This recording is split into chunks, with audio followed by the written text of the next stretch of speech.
Andy Ruiz is recovering from knee surgery. According to his dad, Andy Sr., he said they operated on his right knee. He had been struggling with that knee for about 3 years. He could not run very much. He could not do certain movements.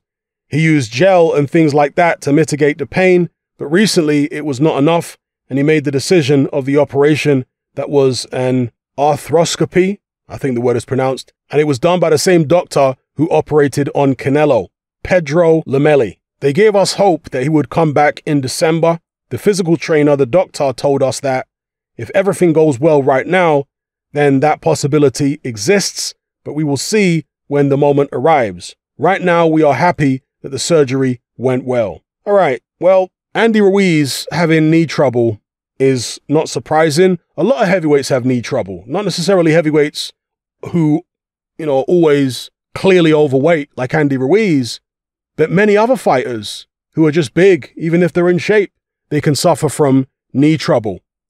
I mean, I, at various times when I was boxing, suffered from ankle issues. Shin splints were a big one for me. I would often get shin splints. That's why I couldn't do long distance runs. I was always somebody that would do sprints. I found that even though sprints are high impact, certainly more high impact than long distance runs, for some reason my body just reacted to them better. I didn't get all the shin splints. I was able to stay in shape very well doing sprints. And some people's bodies just respond different to different types of training. But yeah, I always had issues with the shins, occasionally with the ankles. I know Audley Harrison, for example. I know people are going to say, why are you bringing up Audley Harrison? He was rubbish. Again, he was a heavyweight boxer. I'm just giving you an example. He often didn't like doing long distance runs because he would get shin splints, knee problems, and all this kind of stuff. David Haye, go look this up. David Haye didn't like doing long distance runs because he also would get knee problems, shin splints, and all that kind of thing. So there's a lot of big guys out there, a lot of heavyweights that don't like doing a lot of running. Even Vladimir Klitschko. I'm not sure why Klitschko didn't do a lot of road work. He would just prefer to move around the ring for like half an hour, constantly bouncing around on his feet, rather than going out and doing road work. It could well be because of the shin splints and knee problems.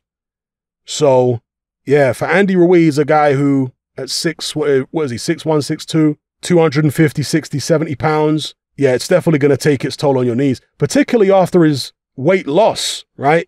I know this sounds counterintuitive because losing weight should take pressure off your knees. But the thing is, he's bouncing around a lot more now. There's more impact because he's bouncing on his toes. You saw that at the back end of the Chris Arreola fight, and even in training, the way he's moving around the gym and in the ring, yeah, I guess there's more agitation in the knee, you see? So any relief that he may have got from losing the weight might have been counteracted by the fact that he's agitating the knee more by jumping up and down, bouncing around the ring, moving more, etc. So, yeah, him having the operation is obviously a good thing. I wonder if he's going to have any kind of knee brace or knee support on it.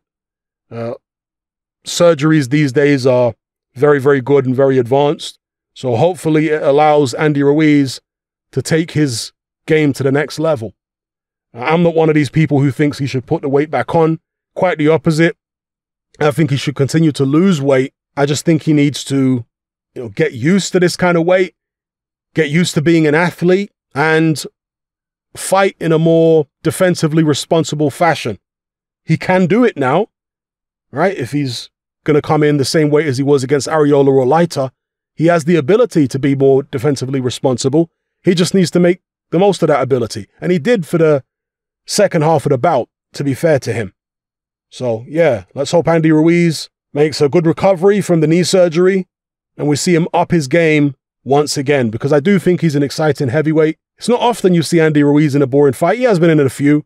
Remember back in the days when he fought Kevin Johnson, he did fight Kevin Johnson, didn't he? I'm sure he did. And he also fought Lajkovic.